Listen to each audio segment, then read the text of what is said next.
Hi friends, ഇന്ന് ഒരു easy ആയിട്ട് വീട്ടിൽ ഒരു എഗ് പപ്സ് ഉണ്ടാക്കുന്നത് നിങ്ങളെ ഞാൻ പരിചയപ്പെടുത്താം.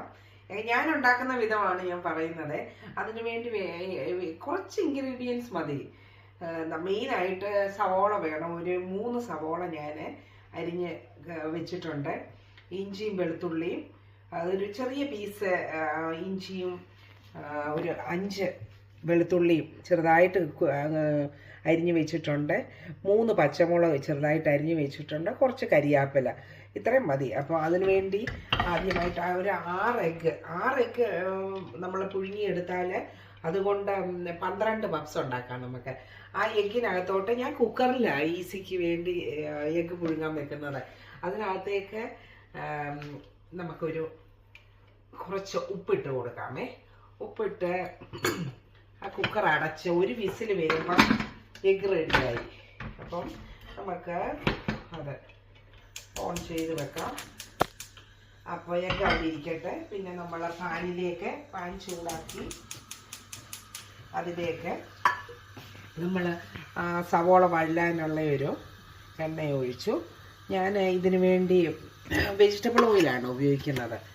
അതിലേക്ക് ആദ്യം ഇഞ്ചിയും വെളുത്തുള്ളിയും കൂടെ നമുക്ക് ഇടാം.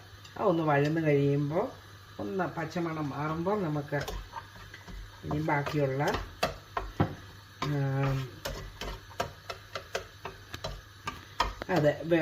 സവോളയും പച്ചമുളകും കരിയാപ്പിലയും എല്ലാം കൂടി ഇട്ട് നമുക്കൊന്ന് വഴറ്റിയെടുക്കാം. അപ്പം ഇഞ്ചിയുടെ പച്ചമണം ഒക്കെ വന്ന് മാറിയിട്ടുണ്ട്. ഇനി നമുക്ക് എല്ലാം കൂടെ ഒന്നിച്ചിടാം. ഇനിയും പച്ചമുളകും കരിയാപ്പിലയും ആ സവോളയെല്ലാം കൂടെ ഒന്നിച്ചിടാം. അത് എളുപ്പം ഇത് വഴലാൻ വേണ്ടിയിട്ട് നമുക്ക് ഇതിനകത്തേക്കും ഒരു സ്പൂണ്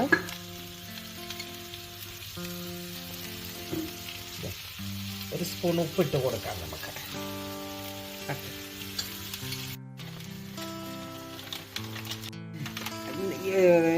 സവോള റെഡി ആയിട്ടുണ്ട്. ആ റെഡിയായ സവാളയിലേക്ക് കിച്ചൺ ട്രഷേഴ്സിൻ്റെ എഗ് മസാല, ഏത് കമ്പനിയുടെ ആണെങ്കിലും കുഴപ്പമില്ല, ഞാൻ എഗ് മസാലയാണ് ചേർക്കുന്നത്.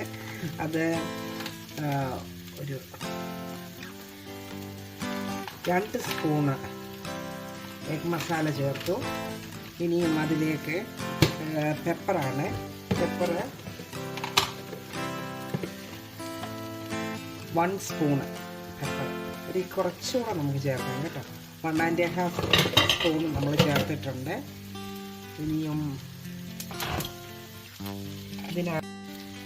ഇനിയും നമുക്ക് 1 സ്പൂണ് വലിയ ജീരകം പൊടിച്ചതാണ്. ചെറിയ ജീരകമല്ല, വലിയ ജീരകം. അതിനകത്തേക്ക് ഫൈനലായിട്ടൊരു ഇൻഗ്രീഡിയൻറ്റ് വേണം. ഇതാണ് അതിൻ്റെ ടേസ്റ്റ് കൂട്ടുന്ന ഒരു സാധനമാണ്. ഇത് 1 സ്പൂൺ ടൊമാറ്റോ കെച്ചപ്പ് ഇതിലേക്ക് നമ്മൾ ഒഴിക്കും. ഇനിയും ഈ മസാലയും സവോളയുമായിട്ട് യോജിപ്പിച്ച് കഴിയുമ്പോൾ റെഡിയായി, മസാല റെഡിയാകും. ഇതെല്ലാം കൂടെ ഒന്ന് നല്ലതായിട്ട് മിക്സ് ചെയ്ത് ആ സവാളയിലേക്ക് ഈ മസാല എല്ലാം പിടിച്ച് കഴിയുമ്പോൾ അതിൻ്റെ പച്ചമണവും പോകും. അപ്പോൾ റെഡിയാവും, ഈ മസാല റെഡിയാവും. റെഡിയായി കഴിഞ്ഞ് നമുക്ക് എഗ്ഗിനകത്ത് ഈ മസാല വെച്ച് ഒരു എഗ്ഗ് ബീറ്റ് ചെയ്തെടുത്ത് അതും പേസ്ട്രിയുടെ മേളിൽ പുരട്ടി നമ്മൾ ഓവനിൽ വെച്ച് എടുക്കണം. പപ്സാക്കി എടുക്കുന്നു. അത്ര മതി. അപ്പം ഇത് റെഡി ആയിട്ടുണ്ട്. ഇനിയും ഈ മസാല എഗ്ഗ് ആദ്യം വിസിൽ വന്നിട്ടില്ല. എഗ്ഗ് ഇപ്പോഴും ഇരിക്കുന്നേ ഉള്ളൂ. എഗ്ഗ് കുക്കറിലിരുന്ന് ആദ്യം വിസിൽ വരാൻ ഞാൻ വെയിറ്റ് ചെയ്യുന്നു. ഇതിപ്പം സവോളയും ആ മസാലയെല്ലാം കൂടെ മിക്സായി നല്ല മണം വരുന്നുണ്ട്. ഇപ്പം അടിപൊളി മണം വരുന്നു. അപ്പോൾ ഇതിന് ഉപ്പ് കറക്റ്റാണോ എന്നൊന്ന് നോക്കണമല്ലോ. ഞാനൊന്ന് ഉപ്പ് നോക്കിക്കോട്ടെ. കണ്ടോ, എഗ്ഗ് റെഡിയായിപ്പോൾ. അപ്പോൾ എഗ്ഗ് ഒരു വിസിൽ വന്നപ്പോൾ എഗ്ഗ് ഇനി നമുക്ക് ഓഫ് ചെയ്യാം. ഞാനത് ഓഫ് ചെയ്തു. ഇനി ഇതിൻ്റെ ഉപ്പ് നോക്കട്ടെ. ഉപ്പെല്ലാം ഉണ്ട്. എല്ലാം ഉണ്ട്, അടിപൊളി മസാല. അപ്പോൾ എഗ്ഗ് കുക്കറിൽ ഒരു വിസിൽ അടിച്ചപ്പം റെഡിയായി. അതൊരു 10 മിനിറ്റ് ഇരുന്ന് കഴിഞ്ഞപ്പോൾ അത് അതിൻ്റെ തോട് പൊളിച്ച് കഴിഞ്ഞ് ഓരോ എഗ്ഗും 2ആയിട്ട് കട്ട് ചെയ്തതാണ് ഇത് മസാല എല്ലാം റെഡി ചെയ്തപ്പോൾ ഞാൻ കാണിച്ചായിരുന്നല്ലോ നിങ്ങളെ. ആ മസാല റെഡിയുണ്ട്. ഇപ്പോൾ ഒരു എഗ്ഗ് ബീറ്റ് ചെയ്ത് വെച്ചേക്കുവാണ്. എഗ്ഗ് അടിച്ച് പതിപ്പിച്ച് വെച്ചേക്കുവാണ്. ഈ എഗ്ഗ് അപ്പോൾ ഈ പഫ് പേസ്ട്രി എല്ലാ സൂപ്പർ മാർക്കറ്റിലും കിട്ടും. ഇത് ഒരു ഷീറ്റ് ഇത് ഓപ്പൺ ചെയ്ത് കഴിയുമ്പോൾ ഇങ്ങനെ ഒരു ഷീറ്റാണ്. അത് ഞാൻ ഇങ്ങനെ കട്ട് ചെയ്തേക്കുവാണ്. 6 പപ്സിന് വേണ്ടി കട്ട് ചെയ്തേക്കുക. ഈ സൈഡ് ഇച്ചിരി ചെറുതായി പോയി, ഇവിടെ വലുതായി, കുഴപ്പമില്ല. ഇത് 6 പപ്സ്. അപ്പം ഞാൻ ഈ പപ്സ് ഉണ്ടാക്കുന്നതിന് ഒരു ഷീറ്റ് എടുത്തിട്ട് ഞാൻ കാണിക്കുന്നുണ്ട്. കട്ട് ചെയ്ത് വെച്ചേക്കുന്ന ഇത് ഇങ്ങനെ കട്ട് ചെയ്തെടുത്തിട്ട് അതിനകത്തേക്ക് ആദ്യം കുറച്ച് മസാല ഇടും. പിന്നെ ഒരു ഹാഫ് എഗ് എടുത്ത് വെച്ചിട്ട് പിന്നെ കുറച്ച് മസാലയോടെ ഇനി അതിൻ്റെ മേലേക്ക് കുറച്ചുകൂടെ നമ്മളത് എഗ് റെഡിയായി കഴിഞ്ഞ് അത് ഓരോ ബൈറ്റിനും അതിൻ്റെ ഒരു ടേസ്റ്റ് വരണമല്ലോ. അപ്പോൾ എന്നിട്ടിങ്ങനെ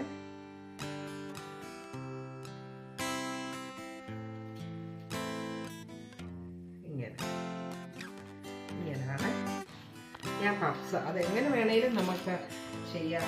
ഇങ്ങനെ ചെയ്ത് വെച്ച പപ്സ് ഒരെണ്ണം കൂടെ ഞാൻ ചെയ്യാം. അത് ഓരോ പീസ് എടുത്തിട്ട് ഇത് ആദ്യം കുറച്ച് മസാല വെക്കും. അതിനകത്തോട്ട് എഗ് എടുത്ത് വെച്ചു. പിന്നെ കുറച്ച് മസാലയോടെ മേലേക്ക് ആക്കി കൊടുത്തു.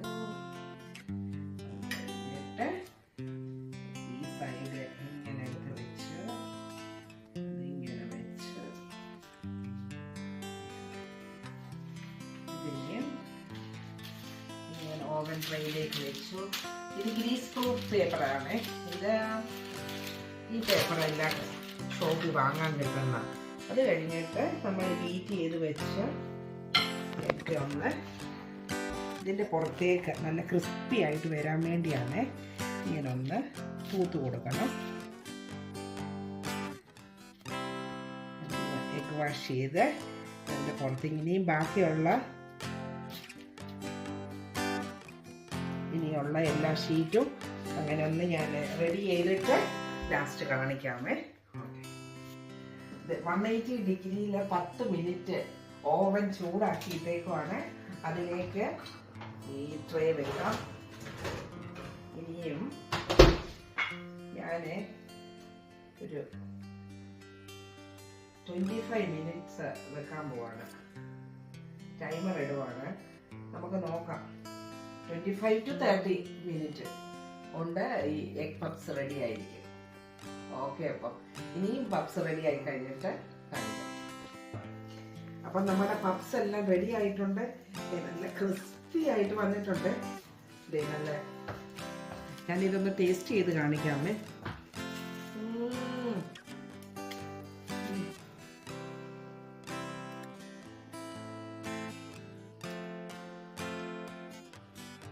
അടിപൊളി. അപ്പം എൻ്റെ കൂട്ടുകാർക്കെല്ലാം നന്ദി. Thank you.